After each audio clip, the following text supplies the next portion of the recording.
Bueno, vamos a continuar con el tema de derecho laboral. Ya habíamos visto lo que son los trabajadores y los patrones. Ahora vamos a hablar de los directivos, administradores y gerentes, o toda aquella persona que ejerza funciones de dirección o administración en una empresa o establecimiento. Pues ellos serán considerados como representantes del patrón y por tal concepto lo obligan en sus relaciones con los trabajadores. Es decir, si nosotros le encomendamos a un trabajador este, la, la situación a un administrador, la situación de dirigir o llevar las relaciones con los trabajadores, los compromisos que haga ese administrador será en representación del patrón. ¿Sí? Si nosotros somos los patrones, el administrador o la persona que se encarga de las funciones de dirección, este, y tienen cualquier compromiso que hagan con los trabajadores, lo harán en representación del patrón. No lo hacen de manera autónoma. ¿Sí? Este, Hay otra figura que es la de los intermediarios, es decir, la persona que contrata o interviene en la contratación de otras para que presten un servicio al patrón. Esta figura se le llama intermediario, ¿sí? Sin embargo, no serán considerados como intermediarios, sino como patrones las empresas establecidas que contraten trabajos para ejecutarlos con elementos propios suficientes para cubrir las obligaciones que deriven de las relaciones con sus trabajadores. En caso contrario, serán solidariamente responsables con los beneficiarios directos de las obras o servicios por las obligaciones contraídas con los trabajadores. ¿Qué significa esto? Bueno, que puede existir algunas empresas que contraten a otra empresa para cumplir con las obligaciones que ellos contrajeron, ¿sí? ¿Verdad? A ellos no los podemos llamar intermediarios, sino que son patrones. A ellos se les llama, ¿verdad?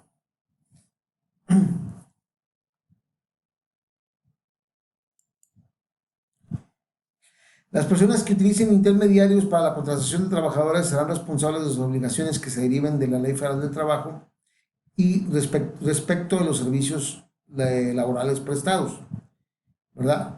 Los trabajadores que trabajan a través de este sistema de intermediación tendrán los siguientes derechos: prestarán sus servicios en las mismas condiciones de trabajo y tendrán los mismos derechos en cuanto a su sueldo, en cuanto a sus horarios, que los trabajadores que ejecuten trabajos similares en la empresa o establecimiento.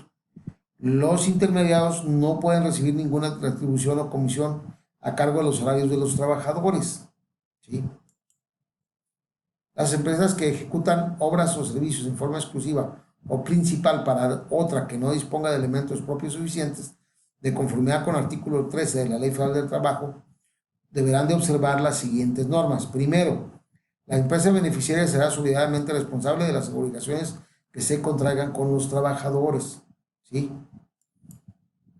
Los trabajadores empleados en la ejecución de las obras o servicios tendrán derechos a disfrutar de condiciones de trabajo proporcionales a las que disfruten los trabajadores que ejecuten trabajos similares en la empresa, ¿sí? Tenemos otra figura que no es la del intermediario, sino que es la de la subcontratación o tercerización que viene del inglés outsourcing, y que es el proceso económico mediante el cual una empresa mueve o destina los recursos orientados a cumplir ciertas tareas hacia una empresa externa por medio de un contrato. Aquí ya hay un contrato entre la empresa que brinda este servicio y la empresa que requiere los servicios de esos trabajadores, ¿sí?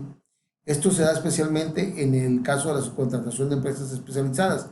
Para ello pueden contratar solo al personal, caso en el cual los recursos, los recursos que se requiera para que estas personas trabajen deberán de ser aportadas por el cliente o contratar tanto el personal como los recursos. Es decir, yo tengo una empresa X, ¿sí? Pero, Aquí tienes algunos resultados. pero yo no, en esa empresa yo requiero de alguien que dé limpieza o mantenimiento.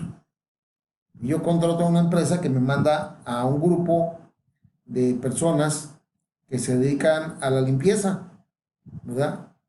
Entonces yo les brindo las escobas, los trapeadores, el material que ellos requieren para hacer la limpieza, pero ellos vienen contratados por la otra empresa. Yo tengo un contrato con la empresa, ¿sí? Con una outsourcing para que me den el servicio, ¿sí? Aquí les pone otro ejemplo, dice una empresa dedicada a las demoliciones puede contratar a una empresa dedicada a la evacuación de residuos para la tarea de deshacerse del escombro de las unidades que haya demolido, ¿verdad? O bien una empresa de transporte que pueda subcontratar a una empresa especializada en identificación o empaquetamiento. O sea, yo requiero yo por ejemplo, yo soy un constructor y entonces, pues yo me dedico a la construcción, yo no me dedico a de llevar el escombro a otro lado, de deshacerme del escombro. Para esto contrato a una empresa que se va a dedicar a hacer ese trabajo por mí. Es lo mismo que sucede, por ejemplo, cuando contrato a la empresa que se va a hacer cargo de la limpieza del edificio del que soy propietario, ¿no? Yo rento despachos, rento ahí en el edificio, pero pues yo no hago la limpieza, entonces prefiero subcontratar a una empresa que lo haga, ¿no? Eh, las opiniones en contra de la subcontratación están basadas en tres percepciones económicas fundamentales. La primera, los trabajadores subcontratados no son empleados pagados por la empresa que de hecho presta el servicio, por lo cual no tienen el incentivo de la lealtad hacia esa empresa. O sea, ellos no son trabajadores de la empresa que está dando el servicio, ¿sí? Normalmente se contratará a trabajadores con contrato de obra, ¿sí? Aunque la tarea que se va a realizar puede ser continua, ¿sí? Entonces esto hace que se, los trabajadores se estén moviendo de un lugar a otro, aunque ellos estén realizando su actividad en todos los lugares a los que van, ¿sí? Entonces, dada esta precariedad y el abuso en el que se puede dar la figura del outsourcing, pues genera despidos arbitrarios, los trabajadores huyen si encuentran un trabajo estable de mayor calidad, porque vamos a ver que también en la outsourcing, pues el trabajador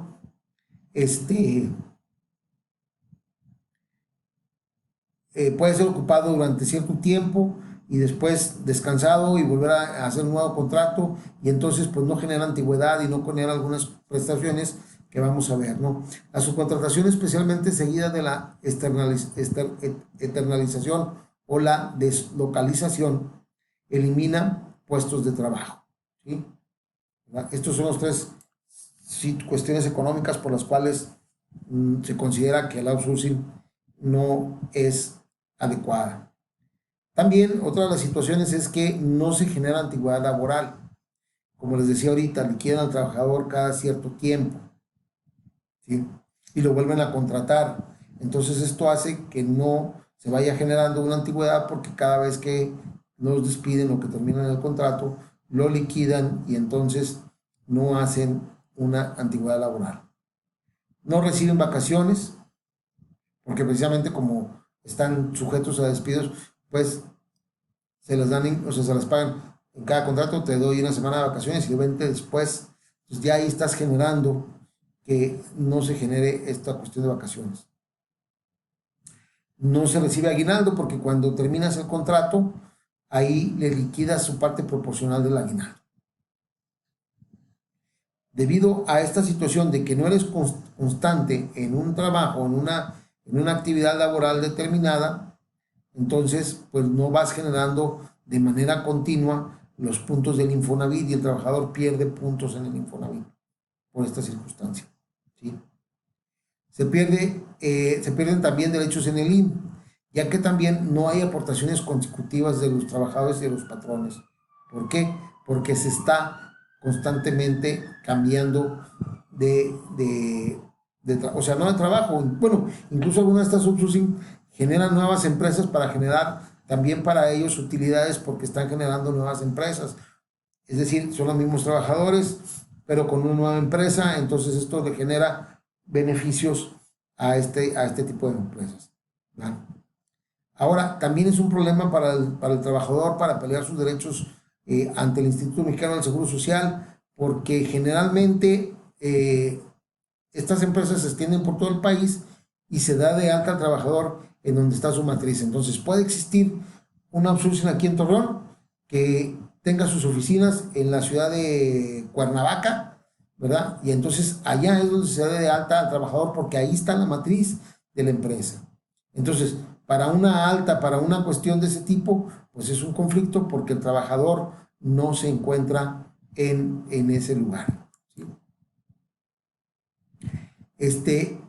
¿Qué entendemos por empresa? Bueno, desde el punto de vista del derecho laboral, la empresa se entiende como la unidad económica de producción o distribución de bienes o servicios.